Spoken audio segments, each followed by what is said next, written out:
growing up kasi sa Pinas, I've been a constant target of bullying. Kasi nga different eh. Yeah. Indian ako eh. Mataba din ako dati. Di lang Bombay o 5'6" yung tinatawag sa akin. Tatawagin pa akong mataba, ganyan. Masasanay ka na lang din. Ngayon medyo may following ka sa TikTok na ginagamit mo ba yung platform mo to advocate for that? Yun yung naisip ko at that time na parang eto yung magiging way ko to educate them. What's your take dun sa mga bata pa lang TikTok na eh? Nung age na yun tayo, wala man lang tayong Wala, gadget. no? It all boils down sa parents. Hindi ko naman nila lahat, but yun lang yung napansin ko. Yung iba, they give their kids gadgets para lang they can have their own time eh. Me time kumbaga. Most sa kanila, nanonood sila ng mga batang naglalaro sa iPad imbes na sila yung naglalaro. Yeah. Ang ironic.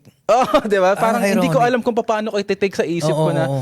much better ba yan? Or Oo. dapat ba nandun ka sa labas? Oo. Eh anong future goals mo with your content creation? Future goals ko is makapaggawa ng short film with Kyle.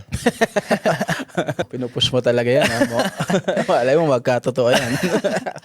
And then, I surely want to see myself in the mainstream. I really want to talaga represent the Indians. I wanna be their voice.